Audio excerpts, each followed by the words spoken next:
Hello students, in a previous video I just discussed about this poem An Elementary School Classroom in a Slum written by Stephen Spender. In my previous video I just discussed about the summary of the poem and I told you that I will give question answer with some meanings in this video. So today I am going to tell you something again about this poem and then we will discuss about the question answers. Okay, so in this poem we already studied about children of an elementary slum school which look pathetic and miserable. Now, they have pale faces. Their disorderly hairs look like rootless weeds.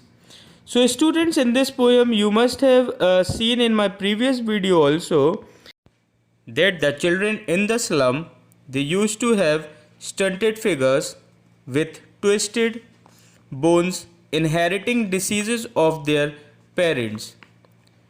They actually belong to the dirty world of cramped holes. The map of the world on the wall symbolizes the world of the powerful, rich and important people. The gap between the two worlds can be erased if these children are removed from their dirty surroundings and made to enjoy fresh air and have physical as well as mental development. So in this poem, finally, we have studied that they are lying shut like catacombs, which means actually underground graves, where these obstacles should be broken now. Everything that binds them should be broken. They must be allowed to breathe in the open. They must be allowed to come out of their narrow lanes and dirty slums of the town. So here finally, the outcome is that the education is the most important part of their life which they should get.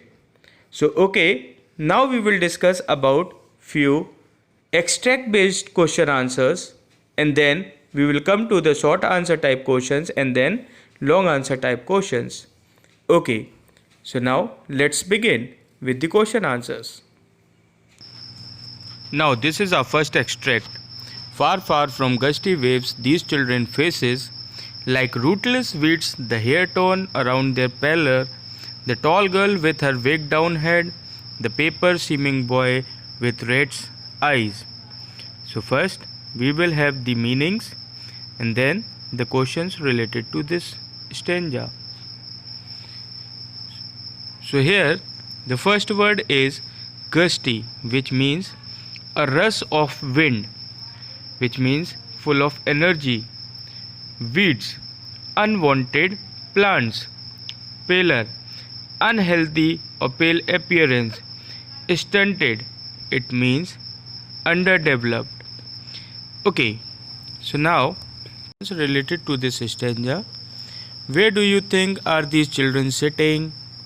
How do the faces and hair of these children look? Why is the head of the tall girl weighed down?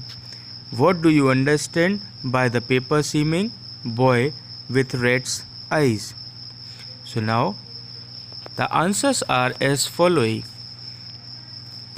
Here in the first answer, you can see as it is asked that where the children are sitting. So in the first answer, the children are sitting in the classroom in a slum which is far, far away from the winds or waves blowing strongly. And here in the last question, you can see that the boy is exceptionally thin, weak and hungry.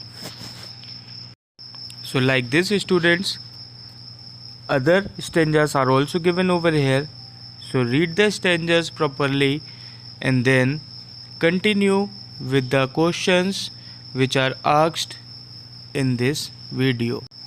Here again some questions based on second stanza. Who is the lucky hire and what will he inherit? Second question, what is the stunted boy reciting? Third question, who is sitting at the back of the dim class? And the fourth question, his eyes live in a dream. What dream does he have? So here you can see, as asked in the third question, let's take third question first. A sweet young boy sits at back of this dim class. He sits there unnoticed. And what that small child was doing at that time, as I have already told you in my summary and again in the central idea also, that boy was thinking about a squirrel game. The squirrel which was sitting on a tree and was playing. So he was also admiring to that squirrel and was thinking about that squirrel.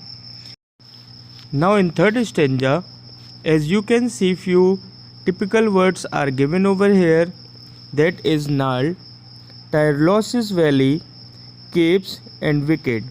So here students, the meaning of these words are like Nal, which means rough or having a weather-beaten appearance. Tyrole's Valley, which means a beautiful valley in the Australian mountains. Capes, tip of the sea. And finally last one is Wicked, which means mischievous or tricky. Now question answers. What is the color of the classroom walls? What does this color suggest? The next question. What do these classroom walls have? Which two words does the poet hint at? How is the contrast between the two worlds presented? And the last question, which is divided into two parts and based on these two phrases, like open-handed map, and the second one is avoiding the world its world. Here everything is depended or related to the classroom right now, where the answers are as following. The color of the classroom wall is sour cream or off-white. Second answer, building with domes. These are actually the words which I am using from the answers right now. Okay, so here you will go through all these answers and then you will try to learn them. Here, the first part of the D question is important for you students, because here you can see the answer where it is written open-handed map suggests the map of the world drawn at will by powerful people, dictators like Hitler. So here it has been given about those people who are ruling this world right now, this country right now, and they are just doing their dictatorship. They are not planning, that means things according to the new generation, where these children are lagging behind from many facilities and are just, their lives are getting ruined. They are not getting proper education, they are not getting nourishment, they are malnutrited, they are not getting proper place to live, their areas are poor, that means the conditions are really very poor.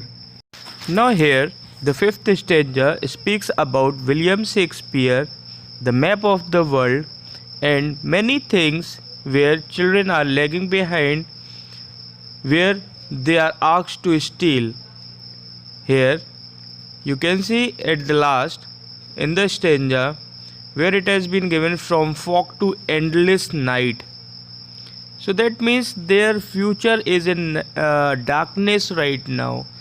They are not getting the facilities which they actually need. Okay, so the first question here is, who are them referred to in the first line? Second question, what tempts them? Third question, what does the poet say about their lives? And the fourth one is, explain from fog to endless night. So the answers are as following. Here them refers to the children studying in a slum school. So finally, now again we are watching this, that again it has been spoken about these slum children, those who are dying, those who are lagging behind, and they're not getting proper things what they actually need. Okay, now The fourth question is also given over here. Their future is foggy and uncertain. So the last question which I told you right now, it has been discussed about their death. That means they have taken birth over there in that area, and after spending their life, that means again they have to die in the same place. That means no progress in their life. They're not getting the chance to come up. So these were the extracts of your poem and the questions based on them. Now we are going to start with the short answers now. I have given 5 questions for you which you can read, you can go through them and you can learn them. Okay. So students, go through these question answers and then we will discuss about all our doubts in our Zoom class, which is going to be started from Thursday. So till then, whatever the chapters, the topics which we have completed up till now, go through them once again, try to revise them once again, and then we will have all type of doubts, that means in that session, and then we will continue with the other chapters of your syllabus after that. Okay, still then, try to find more question answers with the help of the internet or with the help of the books which you are having right now, and then try to write the answers and try to learn them, and then continue with your studies. Okay students, so we will meet in the next video now, and again I am reminding that from Thursday we are going to have a Zoom class, so get connected with the link and with the group. Thank you so much.